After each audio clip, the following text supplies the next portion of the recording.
ఏపీలో skill development కేసులో supreme court ఇచ్చిన తీర్పుపైన AP advocate general Ponnavolu Sudhakar Reddy కీలక వ్యాఖ్యలు చేశారు. ఇక ప్రభుత్వం తీసుకున్న చర్యలపైన సుప్రీంకోర్టు న్యాయమూర్తులు ఇచ్చిన తీర్పు చంద్రబాబుకు చెంపపెట్టు లాంటిదని అభివర్ణించారు.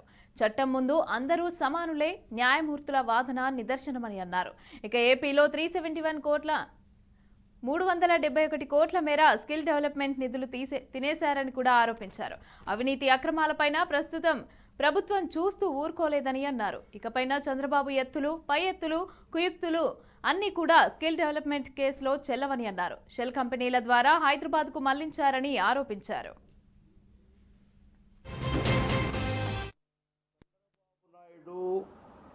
ఆంధ్ర రాష్ట్ర ప్రభుత్వ ఖజానా సొమ్ము 371 కోట్లు సైఫన్ ఆఫ్ చేసేసిన తర్వాత, వారి దగ్గరికి చేరిన తర్వాత ఆంధ్ర స్కిల్ డెవలప్మెంట్ అనే కార్పొరేషన్ ద్వారా 371 కోట్లు వారు తినేసిన తర్వాత, గత ప్రభుత్వంలోనే directorate general of revenue intelligence, CBI వాళ్ళు ఇది అలర్ట్ లెటర్స్ ఆ ప్రభుత్వానికి పంపించుండగా 5/6/2018 నాడే వారి మీద కేసు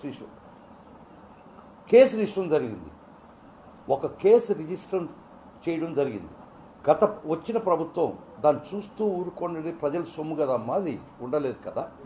ఆ ఇన్వెస్టిగేషన్ లాజికల్ లైన్కి తీసుకుపోయినప్పుడు, వారిని అరెస్ట్ చేసినప్పుడు, వారి అరెస్టు అక్రమమని, వారు రిమాండ్ అక్రమమని, వారిని జైల్లో పెట్టడం చారిత్రక తప్పిదమని, అరెస్టు ఈ విధంగా ఒక సెక్షన్ ఆఫ్ మీడియా ఈ ఆంధ్ర రాష్ట్ర ప్రజల మెదడుల మీద దాడి చేసింది.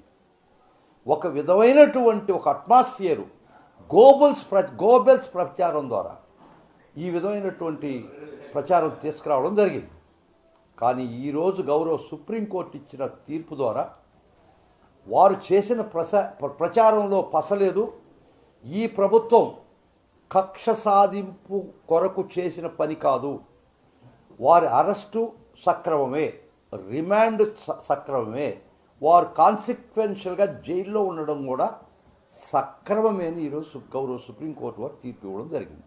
బెంచ్ సుప్రీంకోర్టులో ఉంటుంది కాబట్టి ఇద్దరు గౌరవ న్యాయమూర్తులు, ఆనరబుల్ జస్టిస్ హర్లాడ్షిప్ బేలా త్రివేది గారు 17A అనే సెక్షను దాన్ని బూచిగా చూపించి దాన్ని ఉపయోగించుకొని చంద్రబాబు ఈ స్కామ్ కేసులో నుంచి తప్పించుకోవాలని చేసినటువంటి ప్రయత్నాన్ని వారు చాలా స్పష్టంగా తిరస్కరించడం జరిగింది.